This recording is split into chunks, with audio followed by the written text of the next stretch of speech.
This class will look at cash flow statements. These are very important statements because they show the company's ability to meet its obligations, to meet its cash obligations, its payment obligations over some period of time. Now, the cash flow statement focuses on day-to-day handlings of cash resources. The statement entails making detailed estimates of when cash will be received and when it will be paid out. Note here, it's making estimates because it's looking into the future.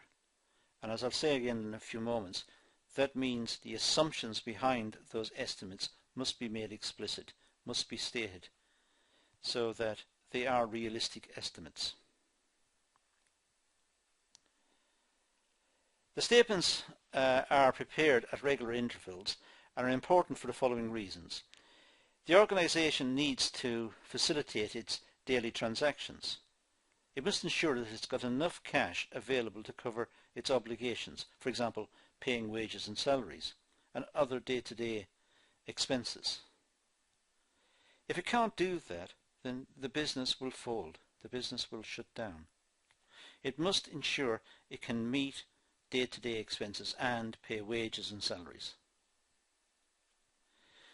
But also, the business wants to avoid having too much cash perhaps in the bank, because cash sitting in a bank account is not doing anything. It's idle. It's not working for the business. So the business wants to take out some of the cash in the bank account and put it into high interest earning accounts. So it's working for the business. It's bringing back something. Now it's getting the balance right. If it takes too much out, it won't be able to meet its obligations. It's running a risk. If it doesn't take enough out, it's foregoing profitable opportunities. So there is a balance. And this is why cash flow statements are so important.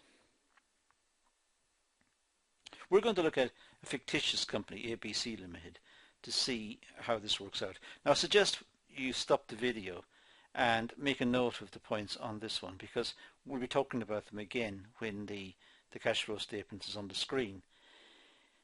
But for the moment, note that in March and April the company could not cover its expenses, and therefore if it can't cover its expenses, therefore management will have to seek some sort of short-term fix, short-term finance to ensure the business survives.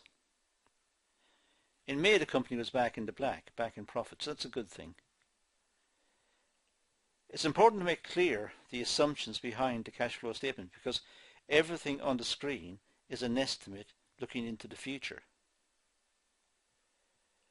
For example, why is it that sales revenue is expected to fall to 21,000 in March? Why? What's happening in March? So it's important to make explicit the assumptions. Now let's look at an actual table. Make a note of those points and we'll go to have a look at the table. Now we're going to look at just 6 time periods, January to June. It could be longer, but January to June we'll get across the idea. Now the cash receipts, well, we'll say the cash receipts are 31,000 in January, so on, and 26,500 in June. So we have that profile of receipts for each of the months. There will also be cash payments, and the payments will be for purchases and also for expenses, and also some for capital. So for example, I'll just put the cursor onto the screen. For example, if we take March here, purchases of perhaps raw materials and essential purchases for the business to continue was 13,400. Expenses that month, various expenses, perhaps heating, electricity or whatever, 13,200. And it bought a piece of equipment, 5,000. So if you add 13,400 to 13,200, it's 26,600. 26,600 plus 5,000 is 31,600.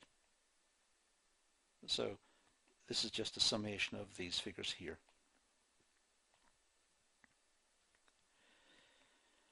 Now the net cash flows, well, if you subtract B, these are the B figures, subtract them from A, so subtract 26,500 from 31,000 gives 4,500. But if you look over here to March, the expenses, sorry, the cash payments was 31,600 and the incoming was only 21,000, so it lost 10,600 minus 10,600. Okay.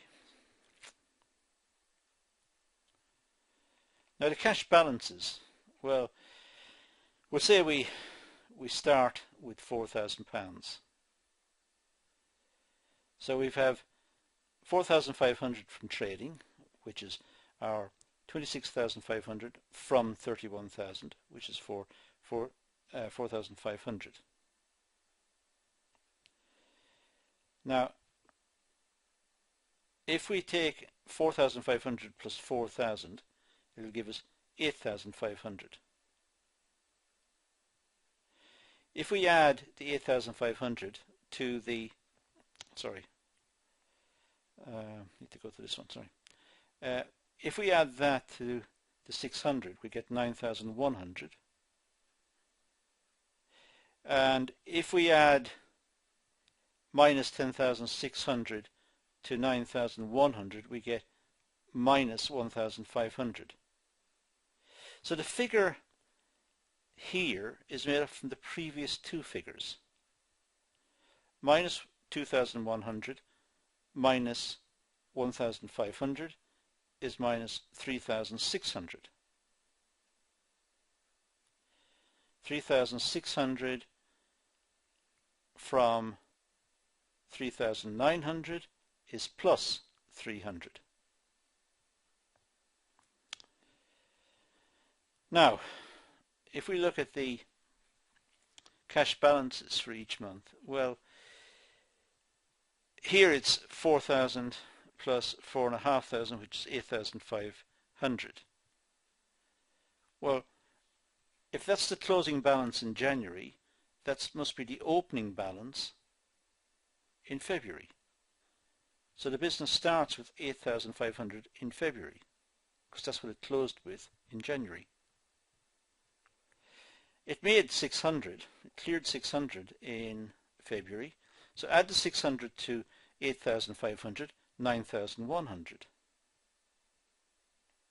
That plus that equals that. So it closed February with 9,100, so it opened March with 9,100, and so on.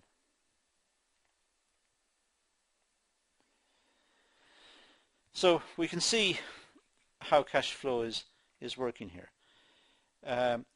The closing figure in January is the opening figure in February. Add the surplus for the month here, 600, to that, giving 9,100. So 600 plus 8,500, 9,100. That's the closing balance in February, which becomes the opening balance in March. It loses 10,600, but it has 9,100. So overall, it's lost 1,500. So it's in debt 1,500, so it opens April 1,500 down, and it loses another 2,100. So at the end of April, it's 3,600 down, 3,600 in debt, which opens for May. But in May, it comes back into surplus. Positive figures again. Just £300, but it opens June with 300. Mind you, it loses 200 in June, so we're down to 100 there. Now, that's the idea of a cash flow statement. The closing balance in one time period becomes the opening balance in the next time period. and they are estimates, so it's important to explain why it is the estimates vary the way they do. That's all we need to say about cash flow statement in this context, so let's leave it at that, and thank you for watching.